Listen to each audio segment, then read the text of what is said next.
El tema del cual vamos a hablar el día de hoy va a ser máquina de anestesia. Mi nombre es Jessica Benito Restrejo, médico residente de primer año de anestesiología del Hospital Regional General Ignacio Zaragoza. Mi asesora fue la doctora González Rueda. Primero comencemos con un poquito de historia sobre cómo se formó la máquina de anestesia.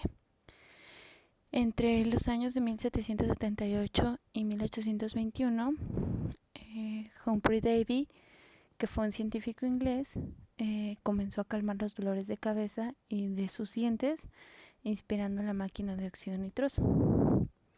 William Morton utilizó el inhalador para éter cerca de 1846, diseñado por Whitman en Boston. Para los años de 1950 y 59 se fabricaron varias máquinas de anestesia con flujómetros de agua o algunos de mercurio para la administración de ciclopropano. Y para los años de 1938, que son las máquinas más recientes que se han estado formando a partir de esos años, en este año se comenzó a utilizar el xenón, que como sabemos pues es un gas ideal y que actualmente no es muy utilizado por el costo que tiene el gas, ¿no? Porque es un gas ideal.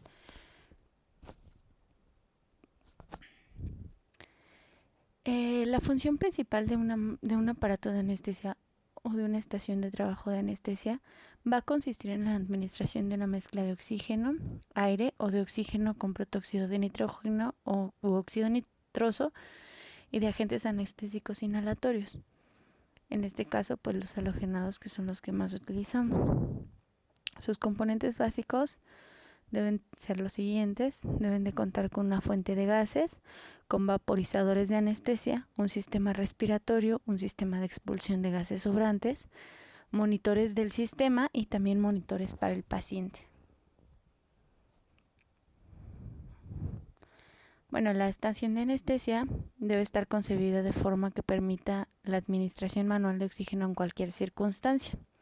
En caso de que llegara a fallar nuestra máquina, debemos de tener como alternativa el poder dar soporte manual al paciente, ya que muchos de los errores en anestesia pueden consistir en no dar una mezcla como tal de gases inspirados ricos en oxígeno. Entonces va a permitir la ventilación espontánea controlada y manual o mecánica, y va a estar equipada con monitores que garanticen la observancia de estos parámetros establecidos por las legislaciones sobre la seguridad de la anestesia, así como para un aspirador reservado solamente para uso anestésico.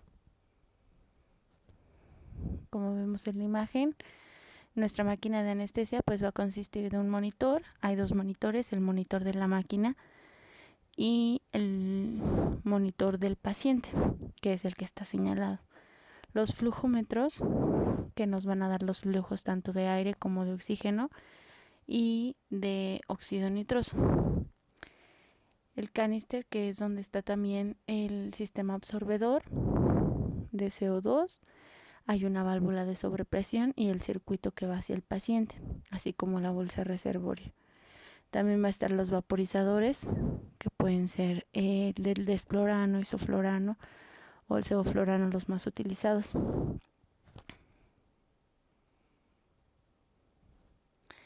Algunos de los diseños de las máquinas de anestesia pues está la Primus, que es la que vemos a la izquierda, el Zeus, que es el que vemos a la derecha. En este caso, por ejemplo, el Zeus también tiene adaptado el monitor como tal, y tiene adaptado también para dar TIVA.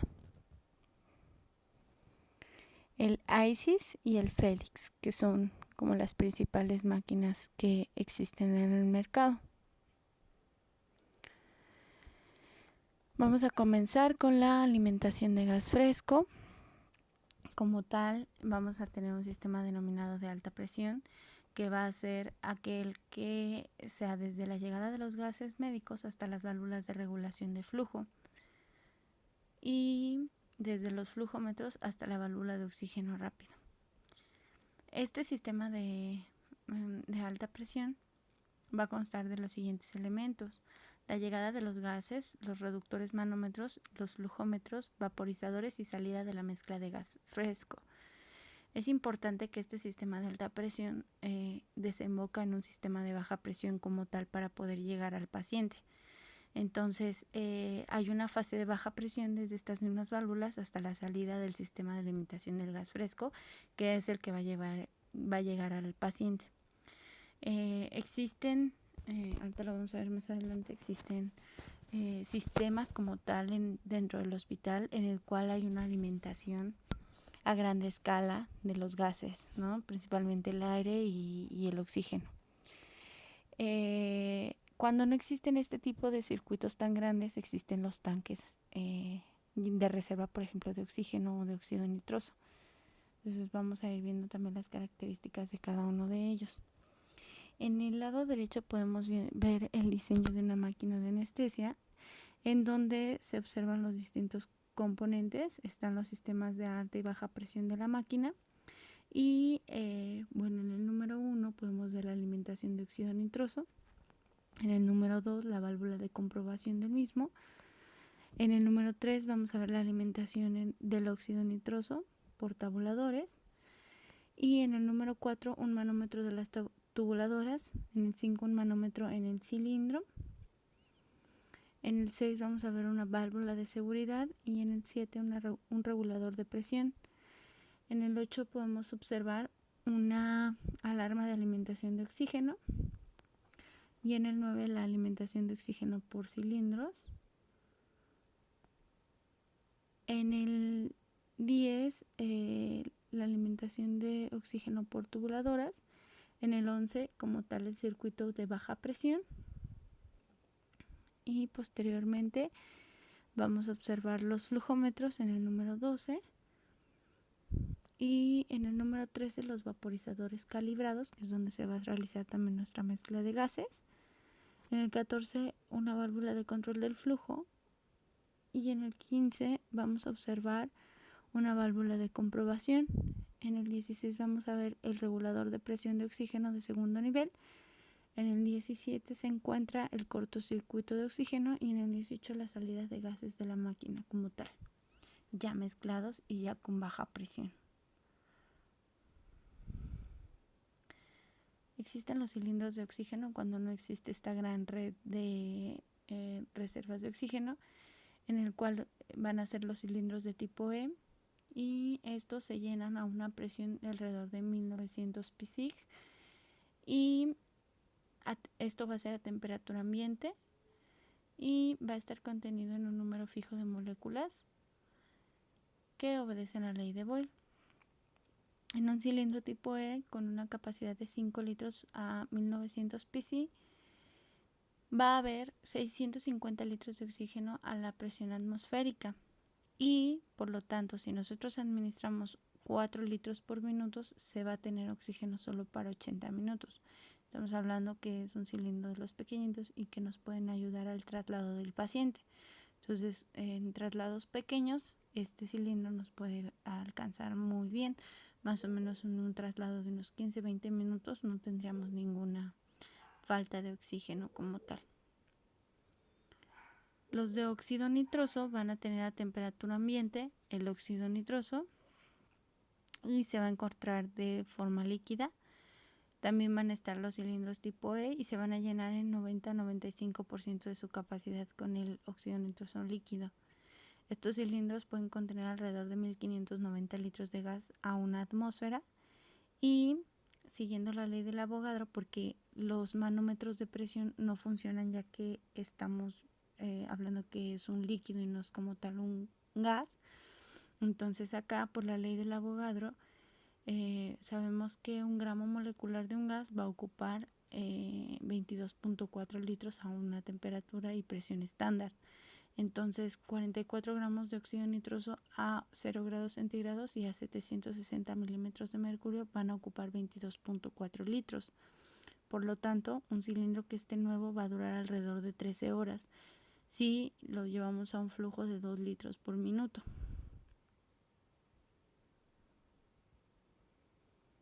Existe un código de colores que es el que se utiliza para identificar cada uno de los gases. El oxígeno se va a identificar por el color verde, el anhídrido carbónico con el color gris, el óxido nitroso del color azul, el ciclopropano de color naranja, el helio de color café, el nitrógeno de color negro y el aire de color amarillo. Como lo comentábamos, en los cilindros de óxido nitroso el manómetro va a mantener su medida de presión hasta que ya no quede en forma líquida y comience a disminuir solo conforme se va agotando el gas. Como se puede observar, el manómetro se mantiene constante mientras el gas se encuentre de cierta cantidad, pero ya cuando va disminuyendo el gas, ya el manómetro ahora sí cae. Existen algunas causas de catástrofes en anestesia. Los principales pues van a ser relacionados con la vía aérea, relacionados con agentes gaseosos o endovenosos y van a estar también relacionados con eventos cardiopulmonares metabólicos. En el caso de los que se relacionan con la vía aérea, puede haber una desconexión del circuito, puede haber una dificultad en la intubación, puede haber una intubación esofágica, una intubación bronquial y también el que el paciente esté hipoventilado. En el caso de que esté relacionado con agentes gaseosos endovenosos, pues que haya hipoxia en el circuito, que haya sobredosis de halogenados o sobredosis de fármacos endovenosos y que se haya administrado un agente erróneo. En el caso de un evento cardiopulmonar metabólico puede haber las cosas que pueden llegar a un catástrofes, pues el que haya una hipovolemia, que haya un neumotórax, que haya embolismo aéreo o broncoaspiración, que haya un desequilibrio ácido básico, una arritmia cardíaca, que haya hiper o hipotermia. En el caso de los flujómetros y los mezcladores, estos van a entregar un flujo que esté comprendido entre 0.25 litros por minuto y hasta 30 litros por minuto.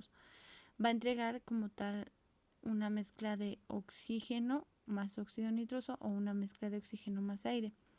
Y siempre se debe de garantizar en el caso de los flujómetros una fracción de oxígeno de aire inspirado igual o superior al 21%, porque ya menos de esto nos causaría una hipoxia a nuestro paciente.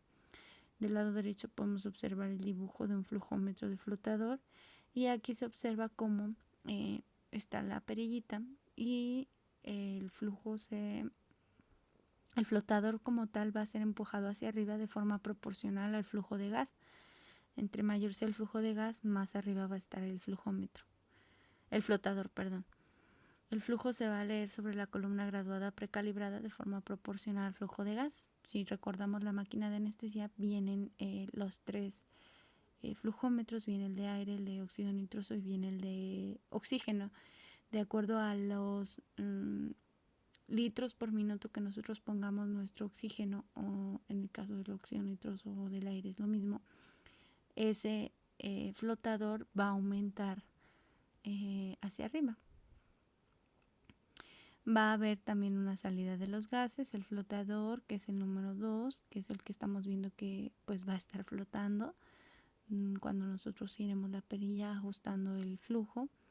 En el número 6 vemos el botón de ajuste del flujo, en el sitio una tuerca de presión y también se observa la entrada como tal del oxígeno en el número 12, que es donde estamos viendo como todo el flujo de aire que va a llegar y que va a hacer que nuestro flotador esté en la cantidad de oxígeno que nosotros estamos tratando de proporcionar. Ahora, como tal, los circuitos anestésicos van a constar de varias partes. En la primera parte de la que vamos a hablar van a ser de los tubos corrugados. Estos van a estar hechos de plástico tipo polietileno y va a haber de varios diámetros. El de 22 milímetros va a ser el estándar de adulto y existen de 15 y de 10 milímetros, el de 15 para niños y el de 10 milímetros para neonatos. Van a tener una complancia propia y por lo tanto pueden utilizarse tanto de conducto al gas como de un cierto reservorio. También van a contribuir en el espacio muerto de la máquina de anestesia. Van a tener como tal una capacidad de 400 a 450 mililitros por cada 100 centímetros de longitud. En el caso de la bolsa reservorio, esta va a reservar va a ser una reserva de gas para la siguiente inspiración. El volumen mínimo debe ser al menos de un volumen corriente del paciente, y en la práctica se van a encontrar de 2 a 3 litros en el caso para el adulto y de 1 litro para el niño, así como de 0.5 litros para el neonato. También van a estar fabricados de polietileno y tienen la ventaja de que no sobrepase su presión a los 40 centímetros de agua. Esto como ¿para qué? Para evitar el barotrauma en nuestro paciente. Va a estar situada en paralelo en la parte inspiratoria del circuito. Este también va a tener válvulas unidireccionales, las cuales van a permitir que no haya reentrada de los flujos. Entonces van a estar formadas de plástico tipo polipropileno y van a tener forma de disco plano redondo. Se van a colocar de forma horizontal en el bloque motor del respirador o en la parte superior del absorbedor de CO2. Estas válvulas unidireccionales van a estar estandarizadas normalmente a menos de 40 centímetros de agua. Esto es como tal para no generar un barotrauma en el paciente. Entonces, aunque nosotros pongamos la presión hasta 70 centímetros, pues no va a ser la presión que le vamos a estar dando al paciente, ya que esta válvula va a actuar y se va a liberar solamente 40 centímetros de presión de agua. Entonces aquí podemos observar que está en la inspiración e insuflación. Aquí se observa cómo está la cúpula de material plástico transparente. También en la imagen real también se puede observar esa cúpula. Se observa también un disco obturador de mica, teflón o nylon. Va a tener una base de apoyo circular o cuna o asiento del disco obturador y una cámara con segmento de entrada proximal y un segmento de salida o segmento paciente distal, así como una celda metálica que va a impedir los movimientos laterales del disco y se limita su recorrido en altura. Como se observa, pues en el caso de la inspiración va hacia arriba y en el caso de la expiración va hacia abajo. Las válvulas de supresión van a ser funcionales para la evacuación del exceso de gases en el circuito. Esto va a ser la válvula de supresión o válvula de Pop-off. Esta válvula mecánica se va a cerrar en la inspiración y se va a abrir en la expiración cuando existe un exceso de presión en el circuito. Y en los aparatos de anestesia provistos de un respirador con fuelle ascendente, la presión de abertura va a ser de alrededor de 2 a 4 centímetros de agua, que es superior a la presión necesaria para expandir el fuelle. Y estos 2 a 4 centímetros de agua van a ser una especie de PIP para que no colapse el alvéolo. Y también existe una válvula de límite de presión autoajustable. Esta es la que utilizamos más comúnmente porque la utilizamos mucho cuando estamos realizando tanto la inducción como una ventilación con presión positiva manual, como cuando vamos a despertar al paciente y ocupamos esta válvula para regular la presión que nosotros queremos darle a nuestro paciente. Entonces, esta válvula va a ser de escape de los gases expirados en exceso y va a tener una presión de abertura variable y regulable. Va a tener un tornillo controlado por un botón y va a estar equipado de un sistema de protección contra el exceso de presión en las vías respiratorias. Este se va a activar cuando las presiones alcancen de 30 a 60 centímetros de agua. En el caso de la ventilación espontánea, la válvula abierta puede dar un cierre parcial y producir una PIP. Entonces, en el caso de que para mayor seguridad de nosotros, cuando nosotros terminemos de ocupar el soporte manual, se debe de dejar esta válvula abierta para que no haya riesgo de barotrauma a nuestro paciente, que en ocasiones se olvidan de cerrarla o nos olvidamos de cerrarla y se deja a lo mejor una presión de 70 y entonces comenzamos a ventilar al paciente y eso puede generar barotrauma posteriormente. También existe el absorbedor de gas carbónico, el cual va a permitir la reinhalación parcial o total de los gases expirados. Aquí se va a añadir el recalentamiento y la humidificación del gas. Existe la cal sodada, la cual requiere de un nivel de humedad del 15%, ya que si se encuentra seca esta cal sodada puede generar también metabolitos tóxicos como el monóxido de carbono. El CO2 se va a neutralizar gracias a la presencia de hidróxido de sodio y de potasio, y va a haber una reacción en la cual se combinen químicamente con el agua para que formen ácido carbónico. Va a tener también un indicador de pH, que debe cambiarse el absorbedor cuando un 50-70% de los gránulos ha cambiado de color, principalmente el color es violeta.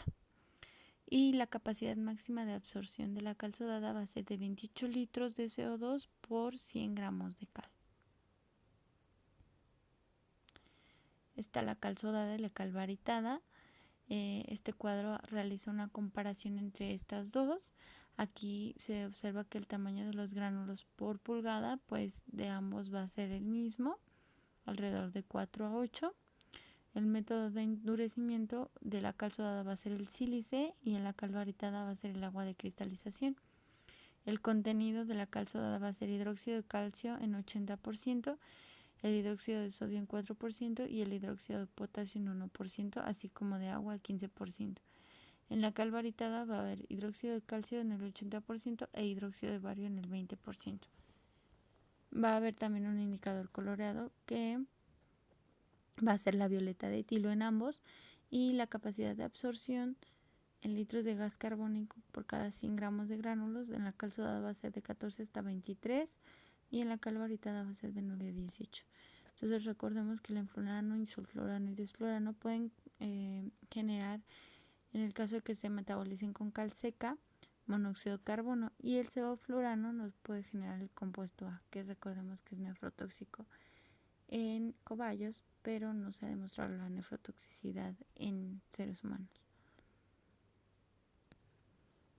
Los tipos de circuito que existen, pues va a estar el circuito abierto, en el cual vamos a tener la totalidad de gases expirados que va hacia el exterior y el flujo de gas fresco va a ser muy alto, y se trata de válvulas antirretorno. En el caso de un circuito cerrado, la totalidad de los gases expirados va a volver al aparato, que entrega una cantidad muy baja de oxígeno. Existen circuitos que son semiabiertos o semicerrados. Esto depende del flujo de gas fresco. Cuanto más alto sea este flujo por encima de la ventilación minuto, más va a ser un circuito como abierto. Y si está más por debajo de la ventilación minuto el flujo de gas fresco, se va a denominar al circuito como cerrado. Y en este caso es muchísimo más indispensable que haya una depuración de CO2. Entonces existen algunos circuitos que son semicerrados o semiabiertos, y principalmente lo vamos a ver con la clasificación de Mapleson. Pero primero tenemos que hablar sobre los principales criterios de un buen sistema anestésico, los cuales deben de tener que haya un espacio muerto mínimo, que haya resistencia y compliancia bajas, que haya ausencia de reinhalación del gas expirado no depurado de CO2, que haya un coeficiente de uso de gas fresco elevado y que haya posibilidad de ventilación espontánea asistida y controlada. Están los circuitos de Mapleson, que las principales características de estos es que, por ejemplo, el Mapleson A nos va a ayudar para la ventilación espontánea.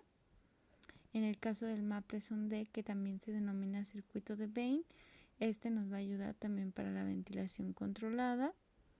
En el Mapleson C nos va a permitir conectar a un paciente intubado para permitir su transporte. Y en el caso del Mapleson F, o también denominado de Jackson-Rees, en pediatría va a ser muy utilizado, ya que tiene simplicidad de uso y al tener una ausencia de válvula va a tener poca resistencia y va a tener un sistema abierto para evitar el barotrauma. Algunas especificaciones, pues vamos a encontrar el Mapleson A, también se puede denominar como circuito de McGill o de Lack, que es un coaxial, y aquí la ventilación espontánea va a ser igual a la ventilación minuto más menos 80 mililitros kilogramo minuto. La ventilación controlada muy alto y difícil de predecir. Y en el caso de, comentan aquí en esta bibliografía, que es una mala elección para la ventilación controlada.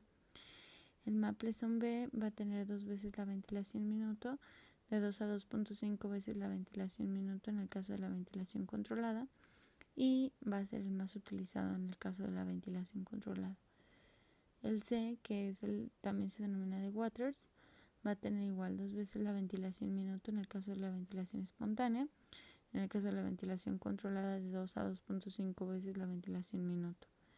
Y pues nos va a ayudar tanto para la ventilación manual o mecánica como en el caso de un paciente intubado para traslado. El circuito de Vane es un circuito que nos va a regalar de 2 a 3 veces la ventilación minuto en el caso de la ventilación espontánea, y la controlada de 1 a 2 veces la ventilación minuto. Va a ser un circuito coaxial. En el caso del Maple-Sone también se puede denominar como piscente de aire. Nos puede dar de 2 a 3 veces la ventilación minuto, 3 veces la ventilación minuto en el caso de la controlada. Y el volumen del tubo corrugado expiratorio debe de ser superior al volumen corriente, y sobre todo el flujo de gas fresco debe ser bastante alto para que se evite la reinhalación de los gases.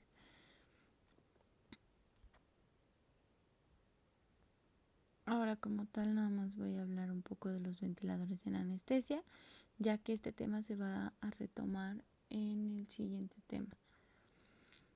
Entonces, generan flujos elevados próximos a los ventiladores de reanimación. Se pueden utilizar tanto para adultos como en neonatología y permiten todos los modos de ventilación utilizados en reanimación, como el modo de presión controlada, ayuda inspiratoria, ventilación por presión controlada con volumen garantizado. Entonces, existen los ventiladores de circuito único, en el cual el gas contenido en un cilindro rígido o un fuelle acordeón va a ser movilizado directamente por un pistón. Este gas que se administra durante la inspiración es la suma del gas expirado y del gas fresco recogidos en el ventilador. Y aquí, como observamos el respirador de cámara única, vamos a observar cómo entra el agente anestésico, el gas fresco, y se observa el gas motor y el reflector de volumen, así como el absorbedor de CO2. Esto es hacia el paciente. Y cuando viene en retorno, se observa cómo viene por el otro circuito, por el circuito. Ahora, los de doble circuito van a estar formados por dos circuitos, un circuito que es del paciente y va a estar formado por un fuelle, una bolsa, una cámara con una membrana que recibe los gases administrados al paciente. Y otro circuito que es motor va a estar formado por una cámara rígida presurizado para movilizar el gas del circuito paciente. Durante la expiración, el fuelle se va a llenar con el gas expirado y el gas fresco, y cuando se produce un exceso de gas que eleva la presión del fuelle por encima de la presión de abertura, la válvula de supresión del respirador pop-off se va a abrir. Los ventiladores de doble circuito van a presentar la ventaja de no necesitar energía eléctrica para funcionar, pero van a tener un alto consumo de oxígeno en el caso del gas motor. Hay algunos que están modificados y que utilizan como gas motor el aire y son pues muchísimo más económicos que los que son movilizados por oxígeno. Aquí podemos observar el respirador de fuelle ascendiente y la cámara única, y se observan las tres fases de la inspiración, como tal la entrada de los gases motores en la cámara, cómo se desplaza el fuelle hacia abajo, el fuelle y la válvula de seguridad y escape, así como los gases motores. Y se observa también el fuelle cómo se llena de gases expirado y el gas motor hacia el exterior. Igual de los vaporizadores se va a hablar mejor en la siguiente clase, ahorita los vamos a mencionar. Entonces aquí pues los agentes halogenados se van a administrar tras evaporación por un aparato calibrado, y esto va a permitir controlar la cantidad entregada del gas anestésico. Y esta vaporización del líquido se va a describir mediante la ecuación de Antoine, en el cual la PS va a ser la presión de vapor en pascales, la presión ABC va a ser el coeficiente de Antoine y la T va a ser la temperatura en grados Kelvin. En el caso de que entre más baja sea la temperatura de ebullición, más volátil va a ser el líquido. En el caso del desflorano va a ser el que tiene la temperatura de ebullición más baja, que va a ser a 23 grados centígrados. Por lo tanto, tiene que tener un vaporizador especial. La cantidad de vapor entregada por un vaporizador se va a expresar en porcentaje o porcentaje de volumen. ¿Esto qué quiere decir? Que el número de volúmenes de vapor en relación a 100 volúmenes de la mezcla gaseosa total. Por ejemplo, si nosotros observamos nuestro monitor y estamos dando 98% de oxígeno y 2% de nuestro halogenado, estamos hablando de que, por ejemplo, estamos ocupando el sevoflurano. Entonces, el porcentaje que estamos dando del gas halogenado va a ser 2% por 98 porcentajes de volumen de oxígeno. Entonces, algunas características físicas de los anestésicos inhalatorios va a ser el punto de ebullición en grados centígrados a una atmósfera, que son 760 milímetros de mercurio. En el caso del isoflurano va a ser de 48.5, en el del desflurano 22.8, en el sevoflurano de 58.6. La presión de vapor en milímetros de mercurio a 20 grados centígrados. En el caso de protóxido de nitrógeno va a ser un gas, por lo tanto no va a tener esto. En el caso del isoflurano va a ser de alrededor de 240 milímetros de mercurio, desflurano de 669 milímetros de mercurio. En el caso del sevoflurano 170 milímetros de mercurio.